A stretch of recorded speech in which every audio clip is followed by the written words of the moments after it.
Well my dear students, ಈ ಒಂದು ವಿಡಿಯೋದಲ್ಲಿ ಫಸ್ಟ್ ಇಯರ್ DLED ವಿದ್ಯಾರ್ಥಿಗಳಿಗೆ ಸಪ್ಲಿಮೆಂಟ್ರಿ ಎಕ್ಸಾಮಿನೇಷನ್ ಡಿಸೆಂಬರ್ 2021ಗೆ ಸಂಬಂಧಪಟ್ಟಂತೆ ಶೈಕ್ಷಣಿಕ ಮೌಲ್ಯಾಂಕನ ಮತ್ತು ಮೌಲ್ಯಮಾಪನ ಎಂಬ ವಿಷಯದ ಬಗ್ಗೆ ನಾನೀಗಾಗಲೇ 2 ಮಾರ್ಕ್ಸ್ ಕ್ವಶನ್ಸ್ ಮತ್ತು MCQಗಳನ್ನು ಸಾಲ್ವ್ ಮಾಡಿದ್ದೀನಿ.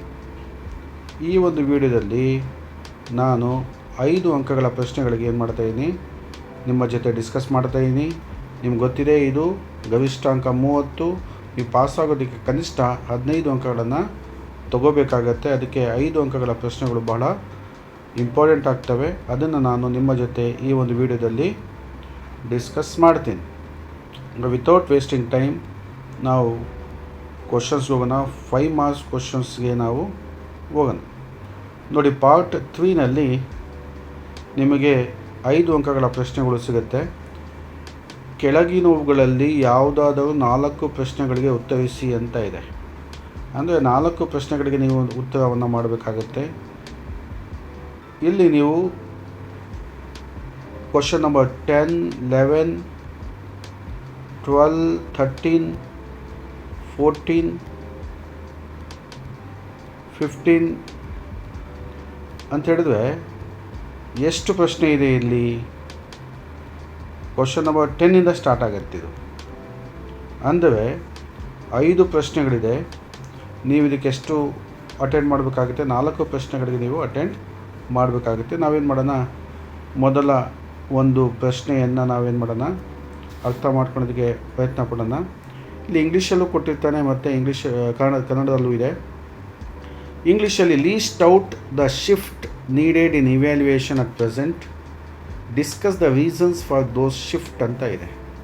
ಅಂದರೆ ಕನ್ನಡದಲ್ಲಿ ಪ್ರಸ್ತುತ ಮೌಲ್ಯಮಾಪನದಲ್ಲಿ ಅಗತ್ಯವಿರುವ ಬದಲಾವಣೆಗಳನ್ನು ಪಟ್ಟಿ ಮಾಡಿ. ಈ ಪ್ರಸ್ತುತ ಮೌಲ್ಯಮಾಪನ ಏನಿದೆ, ಆ ಮೌಲ್ಯಮಾಪನದಲ್ಲಿ ಅಗತ್ಯ ಇರತಕ್ಕಂಥ ಬದಲಾವಣೆಗಳನ್ನು ಪಟ್ಟಿ ಮಾಡಿ, ಈ ಬದಲಾವಣೆಗೆ ಅಗತ್ಯವಿರುವ ಕಾರಣಗಳನ್ನು ಚರ್ಚಿಸಿ ಅಂತ ಇದೆ. ನಾವು 2 ಪಾಯಿಂಟ್ಸ್ ಇದೆ ಇಲ್ಲಿ. ಒಂದು, ಬದಲಾವಣೆಗಳನ್ನು ಪಟ್ಟಿ ಮಾಡತಕ್ಕಂಥದ್ದು, ಮತ್ತು ಆ ಬದಲಾವಣೆಗೆ ಏನು ಅಗತ್ಯ ಇದೆ ಆ ಕಾರಣಗಳನ್ನು ಕೂಡ ಏನು ಮಾಡಬೇಕು, ಚರ್ಚೆ ಮಾಡಬೇಕು ಅಂತಕ್ಕಂಥದ್ದಿದೆ.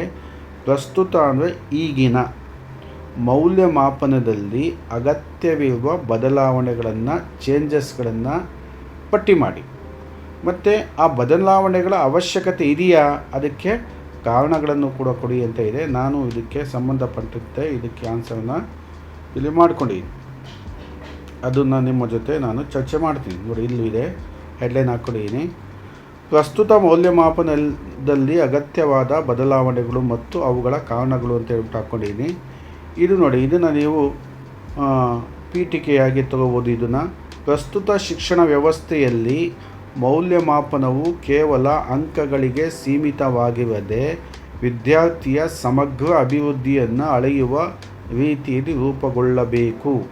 ಆದ್ದರಿಂದ ಮೌಲ್ಯಮಾಪನದಲ್ಲಿ ಕೆಲವು ಪ್ರಮುಖ ಬದಲಾವಣೆಗಳು ಅಗತ್ಯವಾಗಿವೆ ಅಂತ ಇದೆ.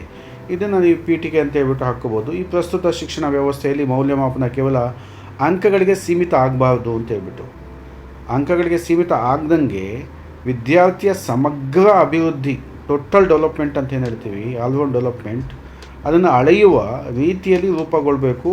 ಅದರಿಂದ ಮೌಲ್ಯಮಾಪನದಲ್ಲಿ ಕೆಲವೊಂದು ಪ್ರಮುಖ ಬದಲಾವಣೆ ಆಗಬೇಕು ಅಂತ ಇದೆ. ಏನು ಬದಲಾವಣೆ ಆಗಬೇಕು, ಇಲ್ಲಿ ನಾನು ಒಂದೊಂದೇ ಪಾಯಿಂಟನ್ನು ಪಟ್ಟಿ ಮಾಡಿದ್ದೀನಿ. ನೋಡಿ, ಇದು ಪಟ್ಟಿ ಮಾಡಿದ್ದೀನಿ. ಮೌಲ್ಯಮಾಪನದಲ್ಲಿ ಅಗತ್ಯವಾದ ಬದಲಾವಣೆಗಳು ಅಂತ ನಾನು ಹೆಡ್ಲೈನ್ ಕೊಟ್ಟೆ. ಕೆಳಗೆ ನಾನು ಪಟ್ಟಿ ಮಾಡಿದ್ದೀನಿ. ಫಸ್ಟ್ ಒಂದು ನೋಡಿ, ಪಠ್ಯ ಕೇಂದ್ರಿತದಿಂದ ಕೌಶಲ್ಯ ಕೇಂದ್ರಿತ ಮೌಲ್ಯಮಾಪನಕ್ಕೆ ಬದಲಾವಣೆ ಆಗಬೇಕು. ಇದು ಮೊದಲನೇ ಪಾಯಿಂಟು. ಪಠ್ಯ ಕೇಂದ್ರಿತದಿಂದ ಕೌಶಲ್ಯ ಕೇಂದ್ರಿತ ಅಂತ ಹೇಳಿದರೆ, ನಾವು ಪಠ್ಯ ಪುಸ್ತಕದ ಪ್ರಶ್ನೆಗಳನ್ನು ಕೇಳೋ ಬದಲು ಕೌಶಲ್ಯಕ್ಕೆ ಸಂಬಂಧಪಟ್ಟಂತೆ ಪ್ರಶ್ನೆಗಳನ್ನು ಕೇಳಬೇಕು, ಮೌಲ್ಯಮಾಪನ ಮಾಡಬೇಕು ಅಂತಕ್ಕಂಥ ಒಂದು ಬದಲಾವಣೆ ಆಗಬೇಕು. ಅಂದರೆ ಪಠ್ಯ ಕೇಂದ್ರಿತದಿಂದ ಕೌಶಲ್ಯ ಕೇಂದ್ರಿತ ಮೌಲ್ಯಮಾಪನಕ್ಕೆ ಬದಲಾವಣೆ ಆಗಬೇಕು. ಅದೊಂದು ಮೊದಲನೇ ಪಾಯಿಂಟು. ಸೆಕೆಂಡ್ ಪಾಯಿಂಟ್, ಕೇವಲ ಪಾಠ ನೆನಪಿನ ಆಧಾರದ ಪರೀಕ್ಷೆಗಳ ಬದಲು ಕೌಶಲ್ಯ, ಅರ್ಥಗ್ರಹಣ ಮತ್ತು ಅನ್ವಯಿಕತೆಗೆ ಆದ್ಯತೆ ನೀಡಬೇಕು. ನಾವು ಕೇವಲ ನೆನಪಿನ ಆಧಾರದ ಮೇಲೆ ಪರೀಕ್ಷೆಗಳನ್ನು ಬರೀಬಾರದು. ವಿದ್ಯಾರ್ಥಿಗಳಿಗೆ ಕೌಶಲ್ಯ, ಅರ್ಥಗ್ರಹಣ ಮತ್ತು ಅನ್ವಯಿಕತೆಗೆ ಆದ್ಯತೆ ನೀಡಬೇಕು. ಮೌಲ್ಯಮಾಪನದಲ್ಲಿ ಕೇವಲ ನೆನಪಿನ ಶಕ್ತಿಯನ್ನು ನಾವೇನು ಮಾಡಬಾರ್ದು, ಮೌಲ್ಯಮಾಪನ ಮಾಡಬಾರ್ದು. ಕೌಶಲ್ಯ, ಅರ್ಥಗ್ರಹಣ, ಅನ್ವಯಿಕತೆಗೆ ಆದ್ಯತೆಯನ್ನು ನೀಡಬೇಕು. ಇದು ಸೆಕೆಂಡ್ ಪಾಯಿಂಟು. ಥರ್ಡ್ ಪಾಯಿಂಟ್, ವಾರ್ಷಿಕ ಪರೀಕ್ಷೆಯಿಂದ ನಿರಂತರ ಮೌಲ್ಯಮಾಪನಕ್ಕೆ ಬದಲಾವಣೆ. ಸೊ ಕೇವಲ ವಾರ್ಷಿಕ ಪರೀಕ್ಷೆಯನ್ನು ಮಾಡಬಾರ್ದು, ಅದನ್ನು ಬಿಟ್ಟು ನಿರಂತರ ಮಾಪನಕ್ಕೆ ಏನು ಮಾಡಬೇಕು, ಕಂಟಿನ್ಯೂಯಸ್ ಕಾಂಪ್ರಹೆನ್ಸಿವ್ ಇವ್ಯಾಲ್ಯೂಯೇಷನ್ ಅಂತ ಹೇಳ್ತೀವಲ್ಲ, ಅದಕ್ಕೆ ಬದಲಾವಣೆಯನ್ನು ಮಾಡಬೇಕು. ಕೇವಲ ಒಂದೇ ಒಂದು ಎಕ್ಸಾಮ್, ಆನ್ಯುವಲ್ ಎಕ್ಸಾಮ್ ಕೊಟ್ಟು ನಾವು ಪಾಸ್ ಮಾಡಬಾರ್ದು. CCE ನಿರಂತರ ಮೌಲ್ಯಮಾಪನಕ್ಕೆ ನಾವು ಬದಲಾವಣೆ ಮಾಡಬೇಕು ಅಂತಕ್ಕಂಥದ್ದು ಇಲ್ಲಿ ಥರ್ಡ್ ಪಾಯಿಂಟ್. ಆಮೇಲೆ ನೆಕ್ಸ್ಟ್ ಪಾಯಿಂಟ್ ಏನಿದೆ, ಒಂದು ಅಂತಿಮ ಪರೀಕ್ಷೆಯ ಮೇಲೆ ಅವಲಂಬಿಸದೆ ವರ್ಷ ಪೂರ್ತಿ ವಿದ್ಯಾರ್ಥಿಯ ಪ್ರಗತಿಯನ್ನು ಗಮನಿಸಬೇಕು. ಕೇವಲ ಒಂದು ಅಂತಿಮ ಪರೀಕ್ಷೆಯ ಮೇಲೆ ಅವಲಂಬನೆ ಮಾಡಬಾರ್ದು, ವರ್ಷ ಪೂರ್ತಿ ವಿದ್ಯಾರ್ಥಿಯ ಪ್ರಗತಿಯನ್ನು ಗಮನಿಸಬೇಕು. ಈ ಒಂದು ಬದಲಾವಣೆಯನ್ನು ತರಬೇಕು ಅಂತಕ್ಕಂಥದ್ದು. ಆಮೇಲೆ ನೆಕ್ಸ್ಟ್ ಪಾಯಿಂಟ್, ಅಂಕ ಕೇಂದ್ರಿತದಿಂದ ಶ್ರೇಣೀಕರಣ ಮತ್ತು ಪ್ರತಿಕ್ರಿಯಾತ್ಮಕ ಮೌಲ್ಯಮಾಪನಕ್ಕೆ ಬದಲಾವಣೆ. ಕೇವಲ ಅಂಕಗಳನ್ನು ಕೊಡಬಾರ್ದು, ಶ್ರೇಣೀಕರಣ ಕೊಡಬೇಕು. ಪ್ರತಿಕ್ರಿಯಾತ್ಮಕ ಮೌಲ್ಯಮಾಪನಕ್ಕೆ ಆದ್ಯತೆಯನ್ನು ಕೊಡಬೇಕು ಮತ್ತು ಬದಲಾವಣೆಯನ್ನು ಮಾಡಬೇಕು ಅಂತಕ್ಕಂಥದ್ದು. ನೆಕ್ಸ್ಟ್ ಪಾಯಿಂಟ್ ಏನಿದೆ, ವಿದ್ಯಾರ್ಥಿಗೆ ದೋಷಗಳನ್ನು ತಿಳಿಸಿ ಸುಧಾರಣೆಗೆ ಅವಕಾಶ ಕಲ್ಪಿಸಿ ಕೊಡಬೇಕು. ನಾವು ವಿದ್ಯಾರ್ಥಿಗಳು ಏನೋ ದೋಷ ಮಾಡಿದ್ರೆ ನಾವೇನು ಮಾಡ್ತೀವಿ, ಫೇಲ್ ಮಾಡಿಬಿಡ್ತೀವಿ. ಅದನ್ನು ಬಿಟ್ಟು ವಿದ್ಯಾರ್ಥಿಗೆ ದೋಷಗಳನ್ನು ತಿಳಿಸ್ಬೇಕು. ವಿದ್ಯಾರ್ಥಿಗಳ ಕಲಿಕಾ ಸುಧಾರಣೆಗೆ ಏನು ಮಾಡಬೇಕು, ಅವಕಾಶವನ್ನು ಕಲ್ಪಿಸಿ ಕೊಡಬೇಕು ಅಂತಕ್ಕಂಥದ್ದು ಈ ಒಂದು ಬದಲಾವಣೆ ಬೇಕು. ಶಿಕ್ಷಕ ಕೇಂದ್ರಿತದಿಂದ ವಿದ್ಯಾರ್ಥಿ ಕೇಂದ್ರಿತ ಮೌಲ್ಯಮಾಪನಕ್ಕೆ ಆ ಬದಲಾವಣೆ ಮಾಡಬೇಕು. ಅಂದರೆ ಈಗ ಟೀಚರ್ ಸೆಂಟರ್ಡ್ ಇವ್ಯಾಲ್ಯೂಯೇಷನ್ ಇದೆ, ಸ್ಟೂಡೆಂಟ್ ಸೆಂಟರ್ಡ್ ಇವ್ಯಾಲ್ಯೂಯೇಷನ್ ಆಗಬೇಕು ಅಂತ. ಶಿಕ್ಷಕ ಕೇಂದ್ರಿತದಿಂದ ವಿದ್ಯಾರ್ಥಿ ಕೇಂದ್ರಿತ ಮೌಲ್ಯಮಾಪನಕ್ಕೆ ಬದಲಾವಣೆ ಆಗಬೇಕು ಅಂತಕ್ಕಂಥದ್ದು ಈ ಪಾಯಿಂಟು. ನೆಕ್ಸ್ಟ್ ಪಾಯಿಂಟ್ ಏನಿದೆ, ವಿದ್ಯಾರ್ಥಿ ಆಸಕ್ತಿ, ಸಾಮರ್ಥ್ಯ ಮತ್ತು ಸೃಜನಶೀಲತೆಯನ್ನು ಪರಿಗಣಿಸಬೇಕು. ವಿದ್ಯಾರ್ಥಿ ಆಸಕ್ತಿಯನ್ನು, ಸಾಮರ್ಥ್ಯವನ್ನು, ಸೃಜನಶೀಲತೆ ಅಂದರೆ ಕ್ರಿಯೇಟಿವಿಟಿಯನ್ನು ನಾವೇನು ಮಾಡಬೇಕು, ಕನ್ಸಿಡರ್ ಮಾಡಬೇಕು ಅಂತ. ಇಂಟ್ರೆಸ್ಟು, ಎಬಿಲಿಟಿ, ಕ್ರಿಯೇಟಿವಿಟಿಯನ್ನು ನಾವೇನು ಮಾಡಬೇಕು, ಕನ್ಸಿಡರ್ ಮಾಡಬೇಕು ಅಂತಕ್ಕಂಥದ್ದು. ನೆಕ್ಸ್ಟ್ ಪಾಯಿಂಟ್ ಏನಿದೆ, ಲಿಖಿತ ಪರೀಕ್ಷೆಗಳೊಂದಿಗೆ ಪ್ರಾಯೋಗಿಕ ಮತ್ತು ಚಟುವಟಿಕೆ ಆಧಾರಿತ ಮೌಲ್ಯಮಾಪನ ಕೂಡ ಬರಬೇಕು. ಕೇವಲ ಲಿಖಿತ ಪರೀಕ್ಷೆಗಳು ಮಾಡಬಾರ್ದು, ಅದರ ಜೊತೆಗೆ ಪ್ರಾಕ್ಟಿಕಲ್ ಎಕ್ಸಾಮ್ಸ್ ಇರಬೇಕು ಮತ್ತು ಚಟುವಟಿಕೆ ಆಧಾರಿತ ಮೌಲ್ಯಮಾಪನ ಕೂಡ ಆಗಬೇಕು ಅಂತಕ್ಕಂಥದ್ದು ಈ ಒಂದು ಬದಲಾವಣೆ ತರಬೇಕು ಅನ್ನೋದಿದೆ. ಮತ್ತು ಯೋಜನೆ, ಚರ್ಚೆ, ಪ್ರಸ್ತುತೀಕರಣ, ಗುಂಪು ಚಟುವಟಿಕೆಗಳಿಗೆ ಮಹತ್ವ ನೀಡಬೇಕು. ನೋಡಿ, ಪ್ಲಾನಿಂಗು, ಡಿಸ್ಕಷನ್ನು, ಪ್ರೆಸೆಂಟೇಷನ್, ಪ್ರಸ್ತುತೀಕರಣ, ಪ್ರೆಸೆಂಟೇಷನು, ಗುಂಪು ಚಟುವಟಿಕೆ ಅಂದರೆ ಗ್ರೂಪ್ ಆ್ಯಕ್ಟಿವಿಟೀಸ್, ಇದಕ್ಕೆ ಇಂಪಾರ್ಟೆನ್ಸನ್ನು, ಮಹತ್ವವನ್ನು ಕೊಡಬೇಕು ಅಂತಕ್ಕಂಥದ್ದಿದೆ. ಇದು ಒಂದು ಬದಲಾವಣೆ ಬೇಕು. ಮತ್ತು ಜ್ಞಾನಪರ ಕ್ಷೇತ್ರದ ಜೊತೆಗೆ ಭಾವನಾತ್ಮಕ, ಕ್ರಿಯಾತ್ಮಕ ಕ್ಷೇತ್ರಗಳ ಮೌಲ್ಯಮಾಪನ ಕೂಡ ಆಗಬೇಕು. ಕೇವಲ ಜ್ಞಾನವನ್ನು ನಾವು ಮೌಲ್ಯಮಾಪನ ಮಾಡೋದಲ್ಲ, ಅದರ ಜೊತೆಗೆ ಭಾವನಾತ್ಮಕವಾದಂತಹ, ಕ್ರಿಯಾತ್ಮಕವಾದಂತಹ ಕ್ಷೇತ್ರಗಳ ಮೌಲ್ಯಮಾಪನ ಆಗಬೇಕು ಅಂತಕ್ಕಂಥದ್ದು. ನೆಕ್ಸ್ಟ್ ಪಾಯಿಂಟು, ಮೌಲ್ಯಗಳು, ನೈತಿಕತೆ, ವರ್ತನೆ ಮತ್ತು ಕೌಶಲ್ಯಗಳನ್ನು ಸಹ ಅಳೆಯಬೇಕು. ಮೌಲ್ಯಗಳನ್ನು ಅಳೆಯಬೇಕು, ನೈತಿಕತೆ, ವರ್ತನೆ, ಕೌಶಲ್ಯಗಳನ್ನು ಕೂಡ ಮೌಲ್ಯಮಾಪನ ಮಾಡಬೇಕು. ಈ ಎಲ್ಲ ಬದಲಾವಣೆಗಳು ಮಾಡಬೇಕು. ಇದು ಬದಲಾವಣೆಗಳನ್ನ ನಾನು ಇಲ್ಲಿ ಪಟ್ಟಿ ಮಾಡಿದ್ದೀನಿ. ನೆಕ್ಸ್ಟ್ ಇನ್ನೊಂದು ಅದರಲ್ಲಿ ಕ್ವಶನ್ ಇತ್ತು, ಈ ಬದಲಾವಣೆಗೆ ಕಾರಣಗಳು, ಏನಕ್ಕೆ ಮಾಡಬೇಕು, ಈ ಬದಲಾವಣೆ ಯಾವ ಕಾರಣಕ್ಕೋಸ್ಕರ ಮಾಡಬೇಕು ಅನ್ನೋದಿದೆ. ಇಲ್ಲಿ ಆ ಪಾಯಿಂಟ್ಗಳನ್ನು ನಾನು ಏನು ಮಾಡಿದ್ದೀನಿ, ಡಿಸ್ಕಸ್ ಮಾಡಿದ್ದೀನಿ. ಸಮಗ್ರ ವ್ಯಕ್ತಿತ್ವ ಅಭಿವೃದ್ಧಿಗಾಗಿ ಏನಕ್ಕೆ ಮಾಡಬೇಕು, ಸಮಗ್ರ ವ್ಯಕ್ತಿತ್ವ ಅಭಿವೃದ್ಧಿಗಾಗಿ ಮಾಡಬೇಕು. ಮತ್ತು ವಿದ್ಯಾರ್ಥಿಯ ಬೌದ್ಧಿಕ, ಸಾಮಾಜಿಕ ಮತ್ತು ಭಾವನಾತ್ಮಕ ಬೆಳವಣಿಗೆಯನ್ನು ಉತ್ತೇಜಿಸುತ್ತದೆ. ಈ ಸಮಗ್ರ ವ್ಯಕ್ತಿತ್ವ ಏನು ಮಾಡುತ್ತೆ, ವಿದ್ಯಾರ್ಥಿಯ ಬೌದ್ಧಿಕ, ಸಾಮಾಜಿಕ, ಭಾವನಾತ್ಮಕ ಬೆಳವಣಿಗೆಯನ್ನು ಉತ್ತೇಜಿಸುತ್ತೆ. ಅದಕ್ಕೋಸ್ಕರ ಸಮಗ್ರ ವ್ಯಕ್ತಿತ್ವ, ವಿದ್ಯಾರ್ಥಿಯ ವ್ಯಕ್ತಿತ್ವ ಏನಾಗಬೇಕು, ಅಭಿವೃದ್ಧಿ ಮಾಡಬೇಕು. ಅದಕ್ಕೆ ಈ ಬದಲಾವಣೆಗಳನ್ನು ತರಬೇಕು. ಈಗ ಕಾರಣಗಳನ್ನು ಕೊಡ್ತಾಯಿದ್ದೀನಿ ನಾನು. ಮತ್ತು ಪಾಠ, ಕಠಿಣ ಪಾಠ ಪದ್ಧತಿಯನ್ನು ಕಡಿಮೆ ಮಾಡಲು, ನೋಡಿ, ಪಾಠ, ಕಠಿಣ ಪಾಠ ಪದ್ಧತಿಯನ್ನು ಕಡಿಮೆ ಮಾಡಲು ಅರ್ಥ ಮಾಡಿಕೊಂಡು ಕಲಿಯುವ ಅಭ್ಯಾಸ ಬೆಳೆಸುತ್ತದೆ. ನೋಡಿ, ಯಾವಾಗ ಕಠಿಣ ಪಾಠ ಪದ್ಧತಿ ಕಡಿಮೆ ಆಗುತ್ತೆ, ವಿದ್ಯಾರ್ಥಿಗಳು ಅರ್ಥ ಮಾಡಿಕೊಂಡು ಕಲಿಯುವಂಥ ಅಭ್ಯಾಸ ಏನಾಗುತ್ತೆ, ಬೆಳೆಯುತ್ತೆ. ಅದಕ್ಕೋಸ್ಕರ ಮಾಡಬೇಕು. ವಿದ್ಯಾರ್ಥಿಗಳ ಒತ್ತಡ ಮತ್ತು ಪರೀಕ್ಷಾ ಭಯ ಕಡಿಮೆ ಮಾಡಲು ನಿರಂತರ ಮೌಲ್ಯಮಾಪನದಿಂದ ಆತ್ಮವಿಶ್ವಾಸ ಏನಾಗುತ್ತೆ, ಹೆಚ್ಚುತ್ತದೆ. ವಿದ್ಯಾರ್ಥಿಗಳ ಒತ್ತಡ ಕಮ್ಮಿ ಮಾಡಬೇಕು, ಪರೀಕ್ಷಾ ಭಯ ಕಡಿಮೆ ಮಾಡೋದಕ್ಕೋಸ್ಕರ ನಿರಂತರವಾದಂಥ ಮಾಪನ ಮಾಡಬೇಕು. ಅದರಿಂದೇನಾಗುತ್ತೆ, ಆತ್ಮವಿಶ್ವಾಸ ಜಾಸ್ತಿ ಆಗುತ್ತೆ. ಸೃಜನಶೀಲತೆ ಮತ್ತು ಚಿಂತನಾ ಶಕ್ತಿಯನ್ನು ಬೆಳೆಸಲು ಮಾಡಬೇಕಿದು. ಹೊಸ ಆಲೋಚನೆ ಮತ್ತು ಸಮಸ್ಯೆ ಪರಿಹಾರ ಸಾಮರ್ಥ್ಯ ಏನಾಗುತ್ತೆ, ವೃದ್ಧಿ ಆಗುತ್ತೆ. ಶಿಕ್ಷಣದ ಗುಣಮಟ್ಟವನ್ನು ಹೆಚ್ಚಿಸಲು ಈ ಒಂದು ಬದಲಾವಣೆ ಮಾಡಬೇಕು. ಯಾಕೆಂದರೆ ಶಿಕ್ಷಕರಿಗೆ ತಮ್ಮ ಬೋಧನಾ ವಿಧಾನಗಳನ್ನು ಸುಧಾರಿಸಲು ಏನಾಗುತ್ತೆ, ನೆರವಾಗುತ್ತದೆ. ಇಲ್ಲಿ ನಾನು ಬದಲಾವಣೆಗಳನ್ನು ಪಟ್ಟಿ ಮಾಡಿದ್ದೀನಿ. ಯಾಕೆ ಬದಲಾವಣೆ ಮಾಡಬೇಕು, ಏನು ಕಾರಣಗಳು ಅಂತ ಹೇಳ್ಬಿಟ್ಟು ಅದನ್ನು ಪಟ್ಟಿ ಮಾಡಿದ್ದೀನಿ. ಇಷ್ಟು ನೀವು ಅಟೆಂಡ್ ಮಾಡಿದ್ರೆ ನಿಮಗೆ 5 ಅಂಕಗಳು ಖಂಡಿತ ಲಭ್ಯ ಆಗುತ್ತೆ. ಮತ್ತು ಇಲ್ಲಿ ಕೊನೆಗೆ ಒಂದು ಏನು ಮಾಡಬೇಕು, ಉಪಸಂಹಾರವನ್ನು ಕೊಡಿ. ಇಲ್ಲಿ ನಾನು ಉಪಸಂಹಾರ ಕೊಡಿ ನೋಡಿ. ಹೀಗಾಗಿ ಇಂದಿನ ಶಿಕ್ಷಣ ವ್ಯವಸ್ಥೆಯಲ್ಲಿ ಮೌಲ್ಯಮಾಪನವು ವಿದ್ಯಾರ್ಥಿಯ ಸಂಪೂರ್ಣ ಬೆಳವಣಿಗೆಯನ್ನು ಉತ್ತೇಜಿಸುವ ರೀತಿಯಲ್ಲಿ ಪರಿವರ್ತನೆ ಆಗಬೇಕು, ಅಂದರೆ ಬದಲಾವಣೆ ಆಗಬೇಕು ಅಂತ. ಇದು ವಿದ್ಯಾರ್ಥಿಯನ್ನು ಕೇವಲ ಪರೀಕ್ಷೆಗೆ ಅಲ್ಲ, ಜೀವನಕ್ಕೆ ಸಿದ್ಧಗೊಳಿಸಬೇಕು ಅಂತ ಹೇಳ್ಬಿಟ್ಟು ನೀವು ಇಲ್ಲಿ ಒಂದು ಉಪಸಂಹಾರವನ್ನು ಕೊಟ್ಟು ಏನಾಗುತ್ತೆ, ಇನ್ನೂ ನಿಮಗೆ ಒಳ್ಳೆಯ ಅಂಕಗಳು ಸಿಗುತ್ತೆ. 5 ಅಂಕಗಳು ನಿಮಗೆ ಲಭ್ಯ ಆಗೇ ಆಗುತ್ತೆ ಅಂತಕ್ಕಂಥದ್ದು. ನಾವು ಕ್ವಶನ್ ನಂಬರ್ 11ಗೆ ಹೋಗೋಣ. 10 ಆಗಿದೆ, ಈಗ 11ಗೆ ಹೋಗೋಣ. ಅದು 11 ಏನು ಕ್ವಶನು ಅಂತ ನೋಡ್ಕೊಂಬಂದು ಇಲ್ಲಿ ಆನ್ಸರನ್ನು ನಿಮ್ಮ ಚರ್ಚೆ ಮಾಡೋಣ. ಕ್ವಶನ್ ನಂಬರ್ 11 ನೋಡಿ. Right the difference between process evaluation and product evaluation ಇದೆ ನೋಡಿ. ಪ್ರೋಸೆಸ್ಸು ಮತ್ತು ಪ್ರಾಡಕ್ಟು ಇವ್ಯಾಲ್ಯೂಯೇಷನ್ ಎರಡರಲ್ಲೂ ಇದೆ, ಪ್ರೋಸೆಸ್ಸು ಮತ್ತು ಪ್ರಾಡಕ್ಟು ನೋಡಿ. ಪ್ರಕ್ರಿಯಾ ಮೌಲ್ಯಮಾಪನಕ್ಕೂ ಪ್ರತಿಫಲ ಅಂದರೆ ಉತ್ಪನ್ನ ಮೌಲ್ಯಮಾಪನಕ್ಕೂ ಇರುವ ವ್ಯತ್ಯಾಸಗಳನ್ನು ಡಿಫ್ರೆನ್ಸ್ ಇಲ್ಲಿ ನೀವು ಹಾಕಿ ಅಂತ ಹೇಳ್ಬಿಟ್ಟು. ಪ್ರೋಸೆಸ್ಗೆ ಮತ್ತು ಪ್ರಾಡಕ್ಟ್, ಪ್ರೋಸೆಸ್ ಅಂದರೆ ಪ್ರಕ್ರಿಯಾ ಮೌಲ್ಯಮಾಪನ, ಪ್ರಾಡಕ್ಟ್ ಅಂದರೆ ಉತ್ಪನ್ನ ಮೌಲ್ಯಮಾಪನ. ಈ ಎರಡಕ್ಕೂ ಏನು ವ್ಯತ್ಯಾಸ ಇದೆ ಅದನ್ನು ಪಟ್ಟಿ ಮಾಡಿ ಅಂತ ಇದೆ. ನಾನಿಲ್ಲಿ ಪಟ್ಟಿ ಮಾಡೀನಿ, ನಿಮ್ಮ ಜೊತೆ ನಾನೇನು ಮಾಡ್ತೀನಿ, ಚರ್ಚೆ ಮಾಡ್ತೀನಿ ನೋಡಿ. ಇಲ್ಲಿದೆ ಪ್ರಕ್ರಿಯೆ ಮೌಲ್ಯಮಾಪನ ಮತ್ತು ಉತ್ಪನ್ನ ಮೌಲ್ಯಮಾಪನದ ವ್ಯತ್ಯಾಸಗಳು ಅಂತ ಇದೆ. ನೀವು ಒಂದು ಪೀಟಿಗೆ ಒಂದು 2 ಲೈನ್ಸ್ ಹಾಕಿ. ಶಿಕ್ಷಣ ಕ್ಷೇತ್ರದಲ್ಲಿ ವಿದ್ಯಾರ್ಥಿಯ ಸಾಧನೆಯನ್ನು ಅಳೆಯಲು ಪ್ರಕ್ರಿಯೆ ಮೌಲ್ಯಮಾಪನ ಮತ್ತು ಉತ್ಪನ್ನ ಮೌಲ್ಯಮಾಪನ ಎಂಬ 2 ವಿಧಗಳನ್ನು ಬಳಸಲಾಗುತ್ತೆ ನೋಡಿ. ಒಂದು ಪ್ರಕ್ರಿಯೆ ಇದೆ, ಇನ್ನೊಂದು ಉತ್ಪನ್ನ ಇದೆ, ಎರಡನ್ನೂ ಕೂಡ ಬಳಸಲಾಗುತ್ತೆ.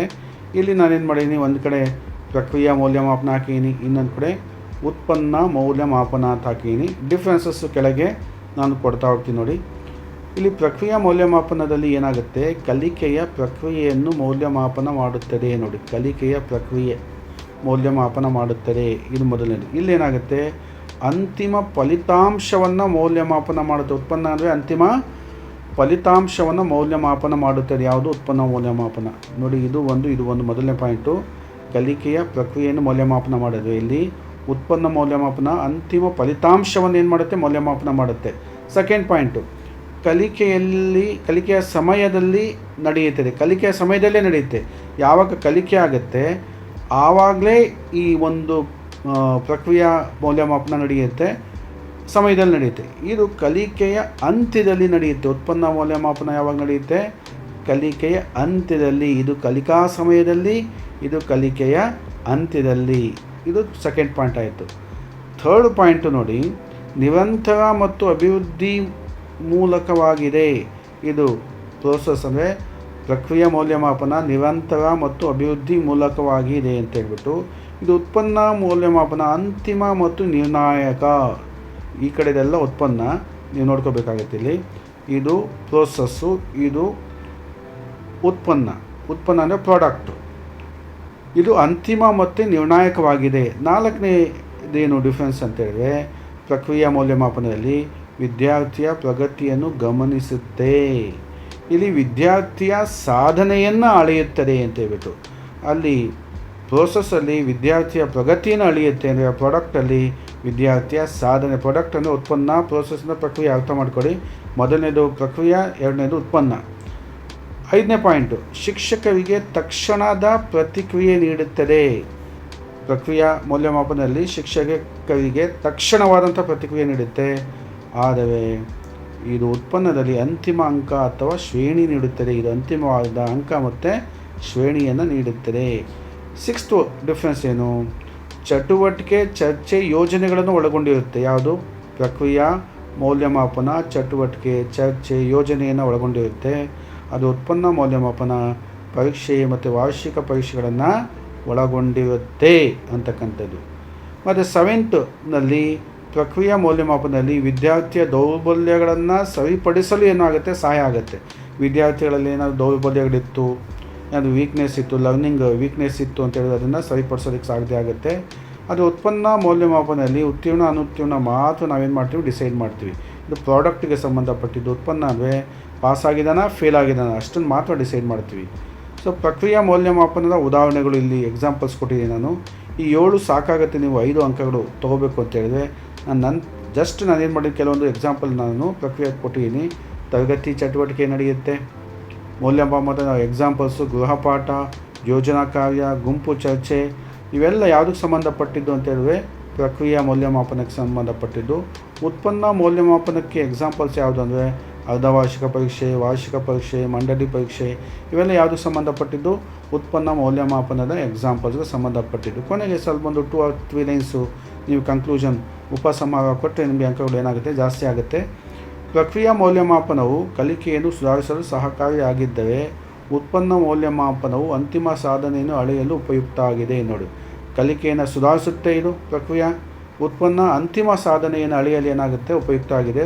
ಉತ್ತಮ ಶಿಕ್ಷಣಕ್ಕೆ ಎರಡೂ ಸಮಾನವಾಗಿ ಅಗತ್ಯವಿದೆ ಅಂತ ನಾವು ಕನ್ಕ್ಲೂಷನ್ನ ಕೊಡ್ಬೋದು. ಈ ಒಂದು ಪ್ರಶ್ನೆಗೆ ಉತ್ತರ ನಮಗೆ ಸಿಕ್ಕಿದೆ. ಕ್ವಶನ್ ನಂಬರ್ 12ಅಲ್ಲಿ ನಾವು ಕ್ವಶನ್ಸ್ ಏನು ಅಂತಕ್ಕಂಥದ್ದು ನೋಡ್ಕೊಂಬಂದುಬಿಡೋಣ ಅನ್ಸುತ್ತೆ.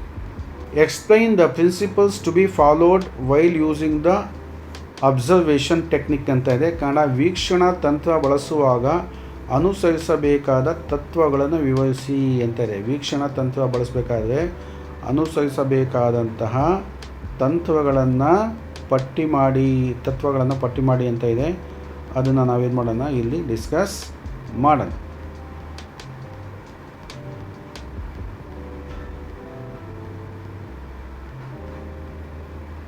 ನೋಡಿ, ಇಲ್ಲಿ ಕ್ವಶನ್ ನಂಬರ್ 12, ವೀಕ್ಷಣಾ ತಂತ್ರವನ್ನು ಬಳಸುವಾಗ ಅನುಸರಿಸಬೇಕಾದ ತತ್ವಗಳು ಅಂತ ಇದೆ. ಅಂದರೆ ಅಬ್ಸರ್ವೇಷನ್ ಮಾಡಬೇಕಾದ್ರೆ ಯಾವ ಟೆಕ್ನಿಕ್ಸನ್ನು ಬಳಸಬೇಕು ಮತ್ತು ಆ ಟೆಕ್ನಿಕ್ಸ್ಗೆ ಏನು ಪ್ರಿನ್ಸಿಪಲ್ಸನ್ನು ನಾವು ಫಾಲೋ ಮಾಡಬೇಕು ಅಂತ ಹೇಳ್ಬಿಟ್ಟು ಸ್ವಲ್ಪ ಒಂದು ಪೀಠಿಕೆ ಹಾಕಿ, ವೀಕ್ಷಣಾ ತಂತ್ರವು ವಿದ್ಯಾರ್ಥಿಗಳ ವರ್ತನೆ, ಕೌಶಲ್ಯ, ಚಟುವಟಿಕೆಗಳನ್ನು ನೇರವಾಗಿ ಗಮನಿಸಿ ಮೌಲ್ಯಮಾಪನ ಮಾಡುವ ವಿಧಾನ. ನೋಡಿ, ವೀಕ್ಷಣಾ ತಂತ್ರ ಅಂದರೆ ವಿದ್ಯಾರ್ಥಿಗಳ ವರ್ತನೆ, ಬಿಹೇವಿಯರ್ ಅಂತೀವಿ, ಸ್ಕಿಲ್ ಅಂತೀವಿ, ಮತ್ತು ಆ್ಯಕ್ಟಿವಿಟೀಸ್ ಅಂತೀವಿ. ವಿದ್ಯಾರ್ಥಿಗಳ ವರ್ತನೆ, ಕೌಶಲ್ಯ ಮತ್ತು ಚಟುವಟಿಕೆಗಳನ್ನು ನೇರವಾಗಿ ಗಮನಿಸಿ ಮೌಲ್ಯಮಾಪನ ಮಾಡುವ ವಿಧಾನ ಆಗಿದೆ. ಇದನ್ನು ಪರಿಣಾಮಕಾರಿಯಾಗಿ ಬಳಸಲು ಕೆಲವು ತತ್ವಗಳನ್ನು ಪಾಲಿಸಲೇಬೇಕು. ಯಾವ ತತ್ವಗಳನ್ನು ಪಾಲಿಸಬೇಕು ಅಂತಕ್ಕಂಥದ್ದೇ ಈಗ ಇಲ್ಲಿ ಪ್ರಶ್ನೆ. ವೀಕ್ಷಣಾ ತಂತ್ರದ ತತ್ವಗಳು ಅಂತ ಹೆಡ್ಲೈನ್ ಹಾಕೊಳ್ಳಿ. ಇದು ಮೊದಲು ಪೀಠಿಗೆ ಆಯಿತು, ಈಗ ಹೆಡ್ಲೈನ್ ಆಯಿತು. ನೋಡಿ, ಒಂದೊಂದೇ ಕೊಟ್ಟಿದ್ದೀನಿ. ವೀಕ್ಷಣಾ ತಂತ್ರದ ತತ್ವಗಳು ಕೆಳಗಿದೆ. ಉದ್ದೇಶ ಸ್ಪಷ್ಟವಾಗಿರಬೇಕು, ಮೊದಲನೇ ತತ್ವ. ಉದ್ದೇಶ ಸ್ಪಷ್ಟವಾಗಿರಬೇಕು, ಕ್ಲಿಯರ್ ಆಗಿರಬೇಕು. ಯಾವ ಅಂಶವನ್ನು ವೀಕ್ಷಿಸಬೇಕೆಂದು ಶಿಕ್ಷಕರಿಗೆ ಸ್ಪಷ್ಟವಾಗಿರಬೇಕು ಅಂತ. ಯಾವ ಅಂಶವನ್ನು ವಿದ್ಯಾರ್ಥಿಗಳ ಯಾವ ಕಲಿಕಾ ಅಂಶವನ್ನು ವೀಕ್ಷಿಸಬೇಕೆಂದು ಶಿಕ್ಷಕರಿಗೆ ಸ್ಪಷ್ಟವಾಗಿ ಗೊತ್ತಿರಬೇಕು. ಆಮೇಲೆ ನೆಕ್ಸ್ಟ್ ಪಾಯಿಂಟು, ಸ್ವಾಭಾವಿಕ ಪರಿಸ್ಥಿತಿಯಲ್ಲಿ ವೀಕ್ಷಣೆ ಮಾಡಬೇಕು.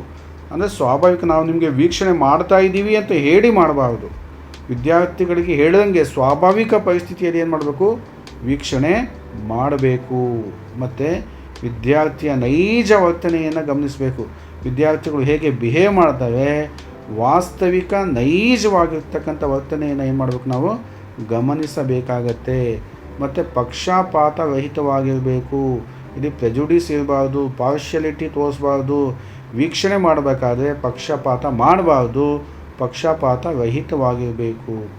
ವೈಯಕ್ತಿಕ ಅಭಿಪ್ರಾಯ ಅಥವಾ ಪೂರ್ವಗ್ರಹವಿಲ್ಲದೆ ವೀಕ್ಷಣೆ ಮಾಡಬೇಕು. ವೀಕ್ಷಣೆ ಮಾಡಬೇಕಂದ್ರೆ ವೈಯಕ್ತಿಕ ಅಭಿಪ್ರಾಯವನ್ನು ಕೊಡಬಾರ್ದು, ಪೂರ್ವಗ್ರಹ ಪೀಡಿತರಾಗಬಾರ್ದು ಅಂತ ಹೇಳಿದ್ರೆ ಪ್ರೆಜುಡಿಸನ್ನು ಇಟ್ಕೊಂಡು ನಾವು ವೀಕ್ಷಣೆ ಮಾಡಬಾರ್ದು. ಈ ಹುಡುಗ ತುಂಬ ಕೆಟ್ಟವನು ಅಂತ ಹೇಳ್ಬಿಟ್ಟು ಮೊದಲೇ ಮೈಂಡಲ್ಲಿ ಇಟ್ಕೊಂಡು ನಾವು ವೀಕ್ಷಣೆ ಮಾಡಬಾರ್ದು. ಅಥವಾ ಈ ಹುಡುಗ ತುಂಬ ಒಳ್ಳೆಯನು ಅಂತ ಹೇಳ್ಬಿಟ್ಟು ಮೊದಲೇ ಮೈಂಡಲ್ಲಿ ಇಟ್ಕೊಂಡು ನಾವು ವೀಕ್ಷಣೆ ಮಾಡಬಾರ್ದು. ನಮ್ಮ ವೈಯಕ್ತಿಕ ಅಭಿಪ್ರಾಯಗಳನ್ನು ಎಲ್ಲಿ ಸೇರಿಸ್ಕೊಡೋದು ಅಂತ ಹೇಳ್ಬಿಟ್ಟು ಯೋಜಿತ ಮತ್ತು ಕ್ರಮಬದ್ಧವಾಗಿರಬೇಕು. ಇದು ಪ್ಲಾನಿಂಗ್ ಇರಬೇಕು ಮತ್ತು ಕ್ರಮಬದ್ಧವಾಗಿರಬೇಕು. ಅಂದರೆ ಸಿಸ್ಟಮೆಟಿಕ್ ಆಗಿರಬೇಕು ಅಂತ ಹೇಳ್ಬಿಟ್ಟು. ಮತ್ತು ಪೂರ್ವ ನಿಯೋಜಿತ ವಿಧಾನವನ್ನು ಅನುಸರಿಸಬೇಕು. ಪೂರ್ವ ನಿಯೋಜಿತ ಅಂದರೆ ಈಗಾಗಲೇ ಒಂದು ಮೆಥಡನ್ನು ಫಾಲೋ ಮಾಡಿರಬೇಕು. ಹೇಗೆ ನಾವು ಅಬ್ಸರ್ವೇಷನ್ ಮಾಡಬೇಕು, ಯಾವ ಟೆಕ್ನಿಕ್ಗಳನ್ನು ಬಳಸಬೇಕು, ಯಾವ ಮೆಥಡನ್ನು ಬಳಸಬೇಕು ಅನ್ನೋದು ಮೊದಲೇ ಅನುಸರಿಸಿರಬೇಕು, ನಿಗದಿ ಆಗಿರಬೇಕು. ನಿರಂತರ ವೀಕ್ಷಣೆ ಮಾಡಬೇಕು. ಕಂಟಿನ್ಯೂಯಸ್ ಆಗಿ ನಿರಂತರವಾದಂಥ ವೀಕ್ಷಣೆ ನಡಿಬೇಕು. ಒಂದೇ ಬಾರಿ ವೀಕ್ಷಣೆ ಮಾಡದೆ ಹಲವು ಸಂದರ್ಭಗಳಲ್ಲಿ ಗಮನಿಸಬೇಕು. ಒಂದು ಸತಿ ವೀಕ್ಷಣೆ ಮಾಡಿ ನಾವು ಡಿಸಿಷನ್ ತೊಗೋಬಾರ್ದು. ಹಲವು ಸಂದರ್ಭಗಳಲ್ಲಿ ಗಮನಿಸಬೇಕು. ವಿದ್ಯಾರ್ಥಿಗಳ ಒಂದು ಬಿಹೇವಿಯರ್, ವರ್ತನೆಯನ್ನು ಹಲವು ಸಂದರ್ಭಗಳಲ್ಲಿ ಹೇಗಿರುತ್ತೆ ಅದನ್ನು ಗಮನಿಸಬೇಕು. ಸರಿಯಾದ ದಾಖಲೆ ಇಟ್ಕೊಳ್ಬೇಕು. ಸರಿಯಾದ ದಾಖಲೆ ಏನು ವೀಕ್ಷಣಾ ದಾಖಲೆಗಳನ್ನು ಇಟ್ಕೋಬೇಕು. ಗಮನಿಸಿದ ಅಂಶಗಳನ್ನು ತಕ್ಷಣ ದಾಖಲಿಸಬೇಕು. ಇಲ್ಲ ಅಂದರೆ ನಾವು ಮರ್ತೋಗ್ತೀವಿ, ನಮಗೆ ಅನಿಸಿದ್ದು ನಾವೇನು ಮಾಡ್ತೀವಿ, ದಾಖಲಿಸ್ಬಿಡ್ತೀವಿ. ಗಮನಿಸಿದ ಅಂಶಗಳನ್ನು ತಕ್ಷಣ ಏನು ಮಾಡಬೇಕು, ದಾಖಲಿಸಬೇಕು. ಗೌಪ್ಯತೆಯನ್ನು ಕಾಪಾಡಬೇಕು. ಅಂದರೆ ಯಾರಿಗೂ ಗೊತ್ತಾಗ್ದಂಗೆ ನಾವೇನು ಮಾಡಬೇಕು, ಗೌಪ್ಯತೆಯನ್ನು ಕಾಪಾಡಬೇಕು. ಅಬ್ಸರ್ವೇಷನಲ್ಲಿ ವಿದ್ಯಾರ್ಥಿಯ ವೈಯಕ್ತಿಕ ಮಾಹಿತಿಯನ್ನು ರಹಸ್ಯವಾಗಿಡಬೇಕು. ವಿದ್ಯಾರ್ಥಿಗಳ ವೈಯಕ್ತಿಕ ಮಾಹಿತಿ ಎಲ್ಲರಿಗೂ ಸಿಗೋ ಹಾಗೆ ಮಾಡಬಾರ್ದು. ಅದನ್ನು ರಹಸ್ಯವಾಗಿಡುವಂಥ ಕೆಲಸವನ್ನು ಮಾಡಬೇಕು. ಈ ವಿಶ್ವಾಸಾರ್ಹ ಸಾಧನಗಳನ್ನು ಬಳಸಬೇಕು. ಅಂದರೆ ಏನು ಸಾಧನಗಳಿದೆ ಅದು ವಿಶ್ವಾಸಕ್ಕೆ, ನಂಬಿಕೆಗೆ ಅರ್ಹವಾಗಿರಬೇಕು. ಅಂತಹ ಸಾಧನಗಳನ್ನು ನಾವು ಬಳಸಬೇಕು. ಇಂಗ್ಲೀಷಲ್ಲಿ ರಿಲಯಬಲ್ ಅಂತ ಹೇಳ್ತೀವಿ. ಅಂತಹ ಒಂದು ಸಾಧನಗಳನ್ನು, ಟೂಲನ್ನು ನಾವು ಬಳಸಬೇಕಾಗತ್ತೆ. ಪರಿಶೀಲನಾ ಪಟ್ಟಿ, ವೇಟಿಂಗ್ ಸ್ಕೇಲು ಮುಂತಾದವುಗಳನ್ನು ಬಳಸಬೇಕು. ಈ ಪರಿಶೀಲನಾ ಪಟ್ಟಿ, ವೇಟಿಂಗ್ ಸ್ಕೇಲ್ ಏನಿದೆ ಅಬ್ಸರ್ವೇಷನ್ಗೆ, ಅದನ್ನು ನಾವು ಬಳಸಬೇಕಾಗತ್ತೆ ಅಂತಕ್ಕಂಥದ್ದು. ವೀಕ್ಷಣಾ ತಂತ್ರದ ಮಹತ್ವ ಅಂತ ಇದೆ. ಇಷ್ಟೆಲ್ಲ ಏನು ಇದು ನಾವು ಈ ತತ್ವಗಳನ್ನು ಬಳಸಬೇಕು ಅಂತ ಹೇಳ್ಬಿಟ್ಟು, ಆಮೇಲೆ ವಿದ್ಯಾರ್ಥಿಯ ನೈಜ ವೀಕ್ಷಣಾ ತಂತ್ರದ ಮಹತ್ವ ಏನು ಅಂತಕ್ಕಂಥದ್ದು ನಾನು ನಿಮಗೆ ಸ್ವಲ್ಪ ಪಾಯಿಂಟನ್ನು ಇಲ್ಲಿ ಹೇಳ್ತಾ ಇದ್ದೀನಿ. ವಿದ್ಯಾರ್ಥಿಯ ನೈಜ ವರ್ತನೆ ತಿಳಿಯುತ್ತದೆ. ವೀಕ್ಷಣಾ ತಂತ್ರದ ಮಹತ್ವ ಏನು ಅಂತ ಹೇಳಿದ್ರೆ ವಿದ್ಯಾರ್ಥಿಯ ನೈಜ ವರ್ತನೆ ತಿಳಿಯುತ್ತೆ. ಶಿಕ್ಷಕರಿಗೆ ವಿದ್ಯಾರ್ಥಿಯ ಹೀನತೆಗಳನ್ನು ಗುರುತಿಸಲು ಏನಾಗುತ್ತೆ, ಸಹಕಾರಿಯಾಗುತ್ತೆ. ವಿದ್ಯಾರ್ಥಿಗಳ ಬಲಹೀನತೆಗಳು ಅಂತ ಹೇಳಿದ್ರೆ ಏನು ಸ್ಟ್ರೆಂತ್ ಇದೆ, ವಿದ್ಯಾರ್ಥಿಗಳು ಏನು ವೀಕ್ನೆಸ್ ಇದೆ ಅನ್ನುವಂಥದ್ದು ಶಿಕ್ಷಕರಿಗೆ ಗೊತ್ತಾಗುತ್ತೆ ಅಂತಕ್ಕಂಥದ್ದು ಸಮಗ್ರ ಮೌಲ್ಯಮಾಪನಕ್ಕೆ ಅನುಕೂಲ ಮಾಡಿಕೊಡುತ್ತೆ ಅಂತ ಹೇಳ್ಬಿಟ್ಟು ಇದು ವೀಕ್ಷಣಾ ತಂತ್ರದ ಮಹತ್ವವನ್ನು ತಿಳಿಸಿ ನಾನು ಜಸ್ಟ್ 1-2-3 ಪಾಯಿಂಟ್ಸ್ ಇಲ್ಲಿ ಹಾಕಿ ನಿಮಗೆ ಮಾರ್ಕ್ಸ್ ಏನಾಗಲಿ ಹೆಚ್ಚಾಗಲಿ ಅಂತ ಹೇಳ್ಬಿಟ್ಟು ಅದು ಬಿಟ್ಟು ಕೂಡ ಇದು ನಡೆಯುತ್ತೆ. ಇಲ್ಲಿ ಕೆಲವು ಪಾಯಿಂಟ್ಸನ್ನು ನೀವು ಉಪಸಂಹಾರದಲ್ಲಿ ಹಾಕಿ, ಕನ್ಕ್ಲೂಷನಲ್ಲಿ ಹಾಕಿ, ಹೀಗಾಗಿ ಸರಿಯಾದ ತತ್ವಗಳನ್ನು ಅನುಸರಿಸಿ ವೀಕ್ಷಣಾ ತಂತ್ರವನ್ನು ಬಳಸಿದರೆ ವಿದ್ಯಾರ್ಥಿಯ ಸಂಪೂರ್ಣ ಬೆಳವಣಿಗೆಯನ್ನು ಪರಿಣಾಮಕಾರಿಯಾಗಿ ಮೌಲ್ಯಮಾಪನ ಮಾಡಬಹುದು ಅಂತ ಹೇಳ್ಬಿಟ್ಟು ಹಾಕಿದ್ರೆ ಖಂಡಿತ ಏನಾಗುತ್ತೆ, 5 ಅಂಕಗಳು ನಿಮಗೆ ಇಲ್ಲಿ ಲಭ್ಯ ಆಗುತ್ತೆ. ಈ ಒಂದು ವಿಡಿಯೋದಲ್ಲಿ ನಾನು 3 ಕ್ವಶನ್ ನಂಬರ್ 10, 11, 12 ಮಾತ್ರ ಏನು ಮಾಡಿದ್ದೀನಿ, ಡಿಸ್ಕಸ್ ಮಾಡಿದ್ದೀನಿ.